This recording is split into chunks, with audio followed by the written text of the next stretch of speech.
So hey there, I am Shivai and you are on Movie Explained in Hindi by शिवाय। तो दोस्तों आज जिस मूवी को हम एक्सप्लेन करने जा रहे हैं उसका नाम है क्लास, जो कि रिलीज हुई थी ईयर 1983 में। मूवी में आप देखोगे एक ऐसे बंदे को जिसने अपने ही परम मित्र को ज्ञान दिया पेलन कार्यक्रम का, जिसके बाद उसके ही परम मित्र ने उसकी ही मॉम को ठोक दिया। और ये सब कुछ कहाँ कैसे किस तरह और क्यों क्यों होता है, ये सब आप आज की इस मूवी में देखने वाले हो। मूवी बिल्कुल भी सेंसिटिव नहीं है, बल्कि थोड़ी सी फनी टाइप में है, तो आपको पसंद आएगी अगर आप इसे बस एंटरटेनमेंट पर्पज के लिए लोगे तो। अन्यथा अगर आपने इसे दिल दिमाग गुर्दे फेफड़े या फिर अपने गुप्तांगों में ले लिया तो दर्द आपको ही होगा। चलिए ज्यादा देर न करते हुए हम एक्सप्लेनेशन को स्टार्ट करते हैं। तो मूवी स्टार्ट होती है और हम देखते हैं अपनी मूवी का मेन कैरेक्टर चीचू को। हालांकि इसका नाम बहुत ज्यादा पवित्र है, बस इसको उल्टा करके ना पढ़ा जाए तब तक। और इसने जस्ट अभी अभी ही एडमिशन लिया है एक दूसरे स्कूल में। यहाँ पर उसकी मुलाकात होती है उसके ही रूममेट मित्तल के साथ। अब इसका नाम मित्तल क्यों है ये तुम अच्छे से समझ गए होगे। खैर जैसे ही वो यहाँ पर एंट्री मारता है तो अपना मित्तल ने चीचू से कहा कि हमारे स्कूल का ये रिवाज है कि जैसे ही नया सेशन स्टार्ट होता है सभी बच्चों को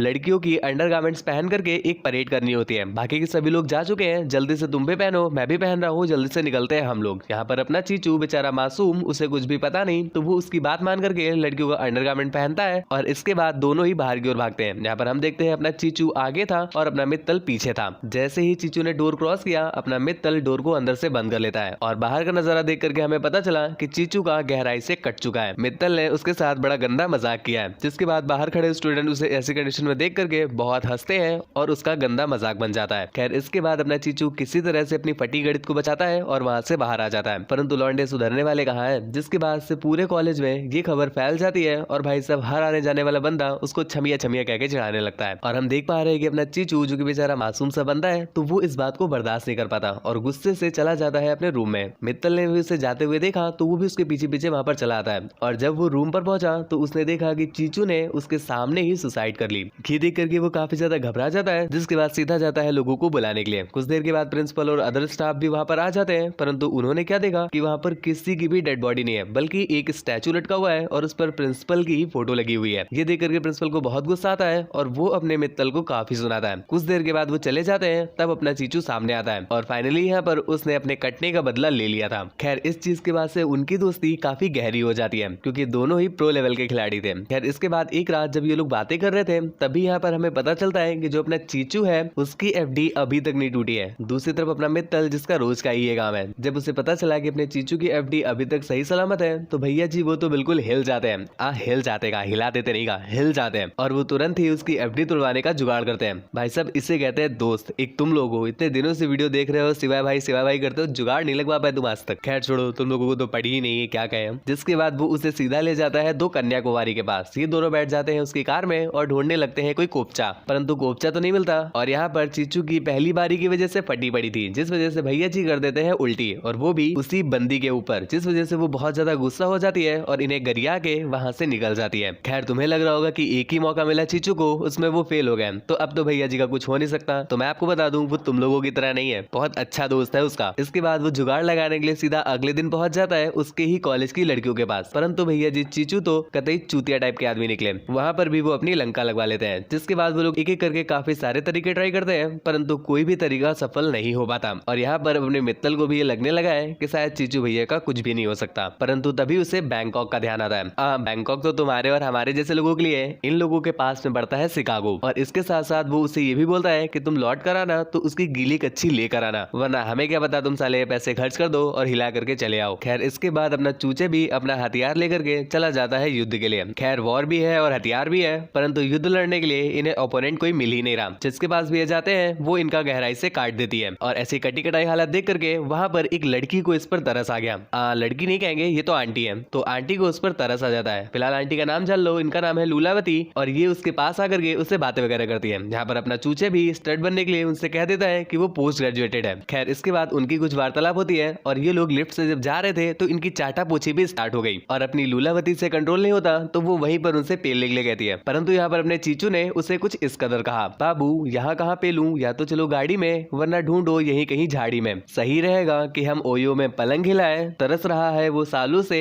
आज उसे गहरे सागर से मिलाए। सो रहा है वो बरसों से, चलो आज हम उसको जगाएं। कमजोरी की वजह से नसें दिखने लगी है, आज तो उसे हम दूध का भोग लगाएं। दही पाने के लिए दूध पिलाना पड़ता है, कुछ चीजें सीधी नहीं जाती, उनके लिए पहले पलटाना पड़ता है। लाइफ चलानी है तो सबका एक बैलेंस बनाना पड़ता पड़ता है और बैलेंस बनाने के लिए अगर एक खड़ा हो तो दूसरे को लिटाना पड़ता है अकॉर्डिंग टू द नेचर। खैर इसके बाद ये लोग किसी तरह से एक सस्ते ओयो का जुगाड़ करते हैं, जिसके बाद पूरी रात इनका गपागप चलता है। गपागप करने के पश्चात अपना चीचू उसकी अंडरगारमेंट लेकर के सीधा पहुंचा है अपने फ्रेंड मित्तल के पास। खैर उसकी इस ट्रॉफी को देख करके वो सभी लोग बहुत ज्यादा खुश होते हैं और उसका नाम छमिया से हटा करके रसिया रख देते हैं। और अब अपने चीचू के चर्चे पूरे कॉलेज में है। भाई साहब कतई सस्ते जॉनी सिंस बन गए। खैर आपको लगा होगा कि चीचू का कार्यक्रम यहीं पर समाप्त हो गया, तो ना ना ना ना ना इतनी जल्दी कैसे। जिसके बाद से हम देखते हैं कि अपने चीचू ने लूलावती के साथ सेटिंग कर ली है और हर हफ्ते ये लोग जाते हैं ओयो में पेलम पाली करने के लिए। खैर इनकी ये हवस ज्यादा दिन तक टिक नहीं पाती और ये कन्वर्ट हो जाती है प्रेम में। हालांकि कन्वर्ट तो सिर्फ अपनी चीचू की ही हुई है, जो लूलावती है वो उसके साथ प्रेम भाव नहीं रखती। इसका कारण आपको आगे पता चल जाएगा। खैर फिलहाल अपना चीचू उसे प्रपोज भी करता है शादी करने के लिए, परंतु लूलावती उससे कहती है पगला गए हो काबे। खैर इसी चलते एक दिन जब ये लोग कुछ शॉपिंग करने के लिए गए हुए थे तो अपना चीचू चला जाता है चेंजिंग रूम में और बाहर खड़ी अपनी लूलावती को गलती से उसके पॉकेट से उसका आईडी कार्ड मिल जाता है। तो उसे पता चला कि भैया जी तो अभी स्कूल में ही है और यहाँ पर वो पोस्ट ग्रेजुएशन का ज्ञान पेल रहे थे। जिसके बाद उसे बहुत गुस्सा आता है और वो वहां से 9 to 11 हो जाती है। जब चीचू वहां से बाहर आया तो उसे वहां पर ना पा करके वो काफी ज्यादा परेशान होता है। इधर उधर उसे ढूंढता भी है परंतु उसे लूलावती कहीं पर मिलती ही नहीं। जिसके बाद वो वापस चला आता है अपने फ्रेंड मित्तल के पास, उसे ये सारी घटना बताता है। जिस पर मित्तल ने उसे सजेस्ट किया कि अरे कोई बात नहीं यार, तुमने चाटा पोछा खाया पिया, अब चद्दर पोछो जाने दो। परंतु चीचू उसे मन ही मन प्रेम करने लगे थे।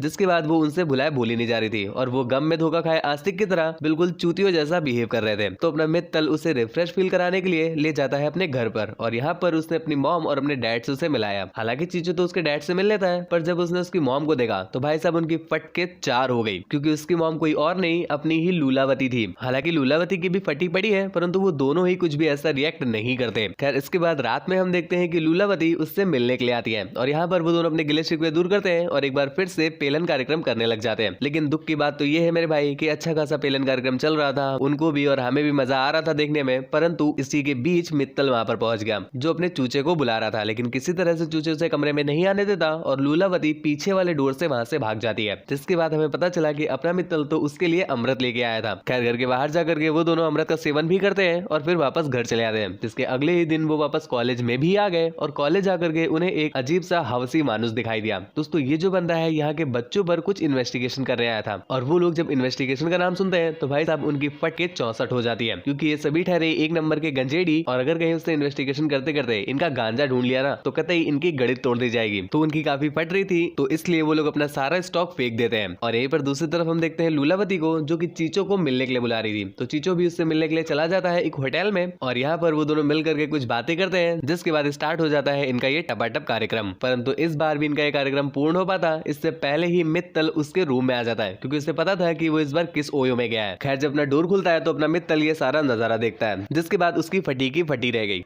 गणित नहीं आंखें फटी की फटी रह गई। परंतु वो खास कुछ कहता नहीं और वहां से चला जाता है। बाकी के जो दोस्त थे उनमें से कोई भी मित्तल की मॉम को जानता ही नहीं था, जिस वजह से उन्हें पता ही नहीं चलता कि ये जो लेडी है ये है कौन। लेकिन अपना मित्तल तो जानता था ना, तो वो गुस्से से वहां से चला जाता है। अपना चीचू उसे रोकने की कोशिश भी करता है परंतु वो जा चुका था। इसके अगले दिन चीचू उससे मिलता है और उससे माफी भी मांगता है, परंतु मित्तल कुछ ज्यादा खास रिएक्ट नहीं करता। तो ऐसे प्रिटेंड करता है जैसे मानो उसे इस बात का कोई फर्क ही नहीं पड़ा। खैर उसी दिन हमें वो बंदा भी दिखाया जाता है जो कि यहाँ पर इन्वेस्टिगेशन करने आया था। दोस्तों वो किसी भी तरह का मनाली का माल ढूंढने नहीं आया था, बल्कि वो तो बस इस बात की इन्वेस्टिगेशन करने आया था कि जो बंदे यहाँ तक आए हैं इन्होंने प्रीवियस एग्जाम में कोई चीटिंग तो नहीं की थी। और भैया जी इन लोगों को लगा कि शायद ये मनाली का माल देखने आए, तभी इन लोगों ने अपना हजारों का स्टॉक पानी में बहा दिया। खैर इस बात करने काफी रिग्रेट तो होता है, लेकिन अब कर भी क्या सकते हैं। खैर वो बंदा जो अपनी इन्वेस्टिगेशन थी वो स्टार्ट कर देता है और सभी लोगों से क्वेश्चन पूछने लगता है। अपना जो मित्तल है उससे पता है कि अपना चीचो यहाँ तक चीटिंग करके ही है, लेकिन हम देख पाते हैं कि अपने मित्तल ने ये बात उस बंदे से नहीं बताई। हालांकि वो चाहे तो अपना बदला ले सकता है परंतु उसने नहीं लिया और ये देख करके अपने चीचो को बहुत अच्छा लगता है। जिसके बाद वो बाहर निकल करके उससे अपने किए की माफी मांगता है और उससे कहता है कि भाई मुझे सच में नहीं पता था कि वो तुम्हारी मॉम है। खैर इस बार मित्तल को काफी गुस्सा आ गया तो उन दोनों के बीच पेलम पाली स्टार्ट हो जाती है। पेलम पाली मतलब लड़ाई और कुछ नहीं। और ये पेलम पाली काफी देर तक चलती है, जिसके कुछ देर के बाद वो दोनों थक जाते हैं और फाइनली थक हार करके एक दूसरे को माफ कर देते हैं और यहीं पर ये मूवी भी एंड हो जाती है। दोस्तों मूवी आपको कैसी लगी हमें नीचे कमेंट करके जरूर बताना। चैनल को अभी तक सब्सक्राइब नहीं किया है तो क्या कर रहे हो गुरु, चैनल को सब्सक्राइब करो, बेल आइकन प्रेस करो। ऐसी ही और भी ज्यादा तगड़ी वीडियोस को देखने के लिए हमारे सेकंड चैनल को भी सब्सक्राइब कर लीजिएगा। मुझसे बात वगैरह करना चाहते हैं या फिर मुझे देखना चाहते हैं तो इंस्टाग्राम पर फॉलो करके मैसेज कर दीजिएगा।